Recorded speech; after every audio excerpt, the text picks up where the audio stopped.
Localizada a 48 quilômetros do centro da capital do estado de São Paulo, no município de Santo André, Paranapiacaba nasceu e se desenvolveu a partir de 1860, com a implantação da estrada de ferro Santos-Jundiaí, primeira ferrovia paulista construída pela companhia inglesa São Paulo Railway. Para realizar o movimento de subida e descida pelos planos inclinados da serra, adotou-se o sistema conhecido por funicular, utilizando 4 máquinas fixas movidas a vapor que tracionavam cabos de aço em regime de contrapeso. Em 1867, com a inauguração da ferrovia, a SPR se viu obrigada a manter no local denominado Alto da Serra operários para a complementação das construções, eliminando o caráter provisório do acampamento de obras. A formação urbana da vila. Desta forma, iniciou-se o primeiro núcleo de povoamento, onde foram construídos depósitos, oficinas ferroviárias e habitações provisórias na área que ficou conhecida como Vila Velha.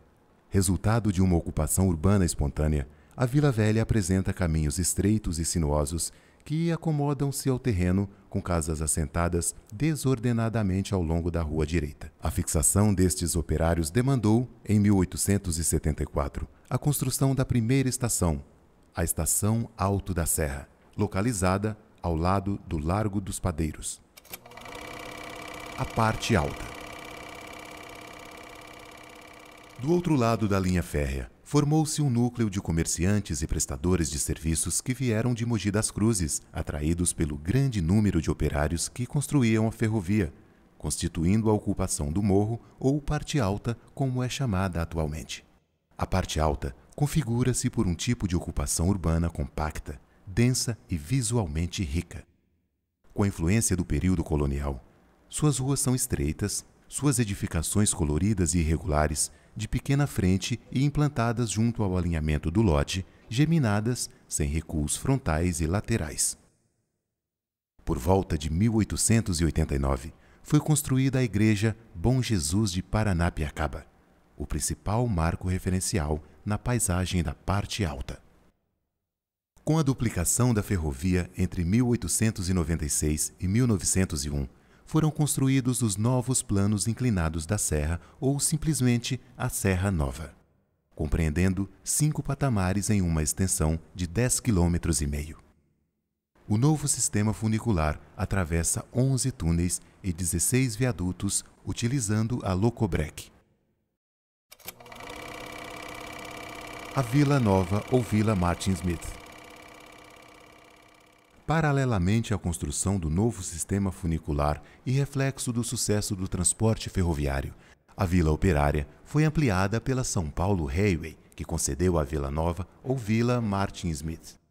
Os padrões urbanísticos e sanitários adotados já eram utilizados na Europa após a Revolução Industrial.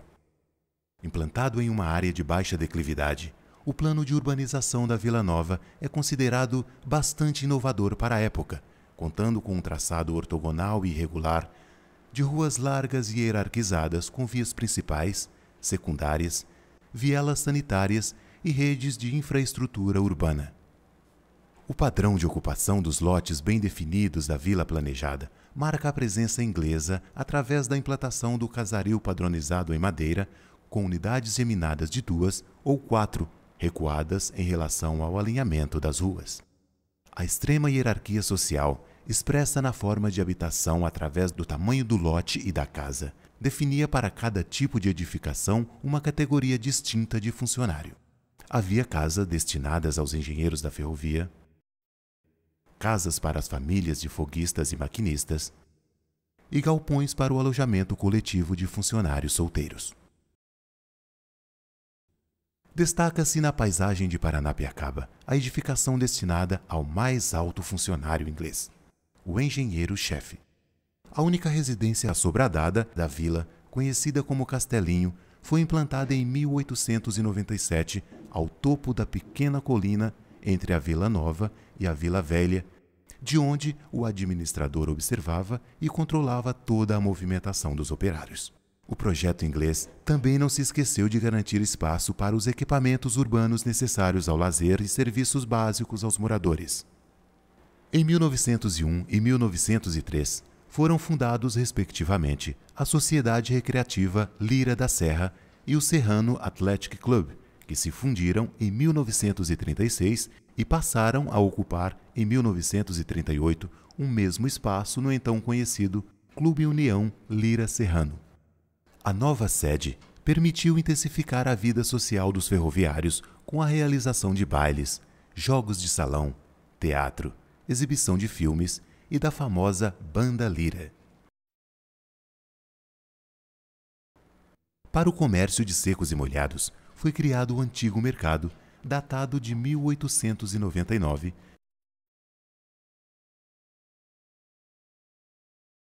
e o primeiro grupo escolar iniciou seu funcionamento em 1911, mudando apenas em 1939 para sua nova sede. O pátio ferroviário. Com o crescimento intenso e rápido da economia paulista na entrada do século XX, a Companhia Inglesa construiu uma das mais belas e luxuosas edificações do Alto da Serra, a Segunda Estação. A Segunda Estação estava alocada dentro do pátio de manobras, acompanhada da passarela metálica ou ponte e da Torre do Relógio, que foi um marca-passo da pontualidade britânica dos trens, da sonoridade e da vida sob a neblina da serra.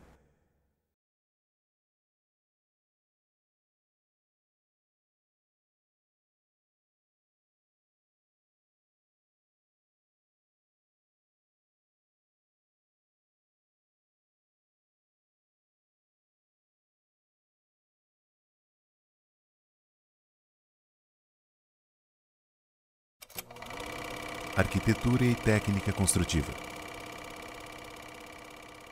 Ao implantar a Vila Nova, a Companhia Inglesa adotou o uso de projetos padronizados tanto para as estações quanto para as unidades habitacionais. Os relatórios do Ministério da Indústria, Viação e Obras Públicas, órgão responsável pela fiscalização da implantação e operação da via férrea, datados de 1899 e 1900, indicam a presença de 22 casas de diferentes tipos na Vila do Alto da Serra. A classificação de diferentes tipologias de habitação aparece nas primeiras plantas de urbanização da Vila Ferroviária de Paranapiacaba, com as seguintes denominações: casas do tipo A, implantadas em dupla, destinadas às famílias menores de trabalhadores. Casas do tipo B, implantadas também em dupla, destinadas às famílias maiores de trabalhadores. Apenas 4 unidades das casas do tipo D, implantadas 2 a 2. Casas do tipo E, mais simples, construídas em grupos de 4 ou 8 unidades, com tamanhos variados. Foi construído também um único exemplar da casa do tipo C, mais conhecida na vila como Castelinho, e destinada ao engenheiro-chefe da Companhia Inglesa. Essa residência é assobradada e fica isolada no topo do morro. Para os trabalhadores solteiros, foram construídos os galpões de solteiros, muito simples e em formato de barracões de madeira, apresentando conjuntos de 12 a 20 unidades habitacionais e banheiros coletivos externos. Na década de 1930, foi implantada uma nova tipologia arquitetônica, que está sendo chamada de Casa Tipo X, geminada 2 a 2. Em virtude do crescimento da atividade ferroviária na década de 1950, a vila recebe seu último lote de edificações residenciais, que, em razão das transformações econômicas e culturais ocorridas em São Paulo após a Segunda Guerra Mundial, foram construídas em alvenaria. Diferentemente das construções de madeiras ocorridas no início do século XX, estas casas foram construídas com cozinha, lavanderia e banheiros internos.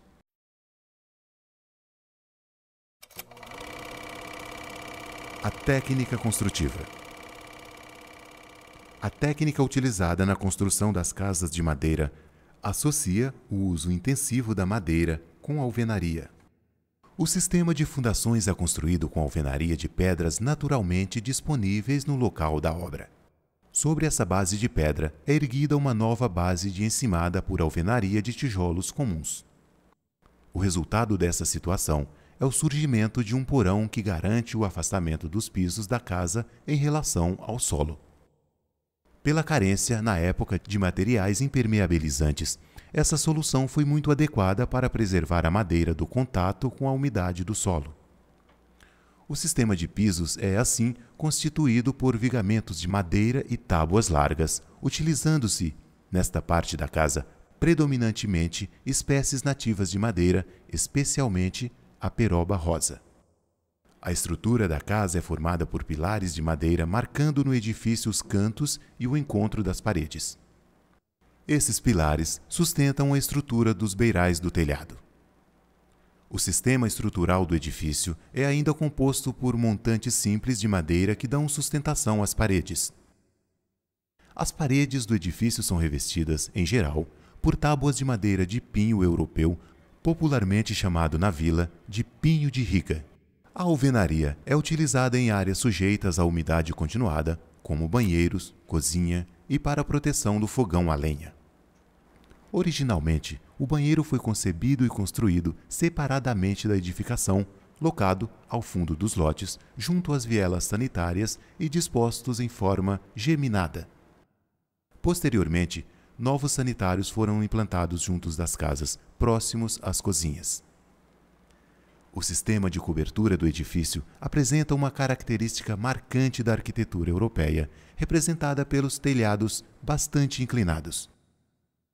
A estrutura de cobertura utiliza espécies de madeira nativa, sendo constituída por sistema de vigamentos, caibros e ripas.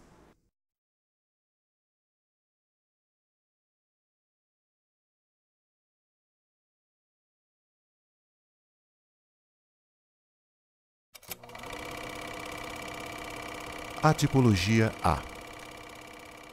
Na tipologia A fachada é marcada pela porta, acompanhada de apenas uma janela. Compõe-se de um setor edificado em madeira constituído por 3 cômodos destinados à sala de estar e dormitórios. O elemento arquitetônico mais significativo da casa do tipo A é o beiral extenso que projeta, para além das paredes, um balanço de 1 metro, protegendo as paredes de madeira da incidência direta da chuva e do sol. A tipologia B. Destinadas a acomodar famílias maiores, as edificações de tipologia B apresentam fachada composta de uma porta acompanhada simetricamente por 2 janelas. O revestimento das paredes é realizado tanto por tábuas dispostas horizontalmente quanto verticalmente, e seu extenso beiral, em algumas situações, chega a configurar uma pequena varanda. As casas de engenheiro da Rua Rodrigues Alves, ou a Rua dos Ingleses, compõem-se da junção de 2 unidades da tipologia B adaptadas e apresentam acabamentos mais refinados. A tipologia E.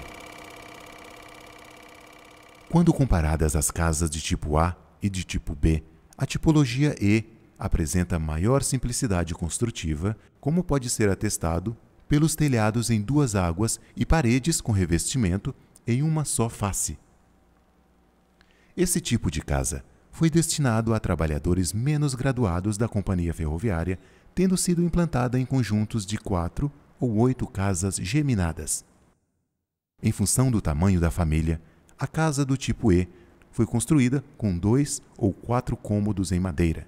Como nos demais tipos de casa, o banheiro foi instalado no fundo do lote, junto à viela sanitária.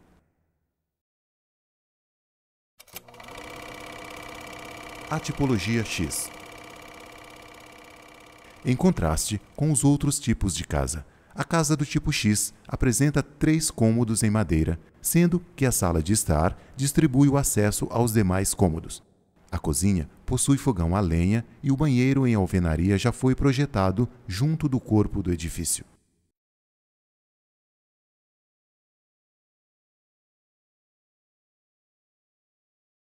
O elemento formal mais significativo da casa de tipo X é a cobertura, em função de uma estratégia de prolongamento da viga de cuminheira para além do ponto de encontro dos espigões.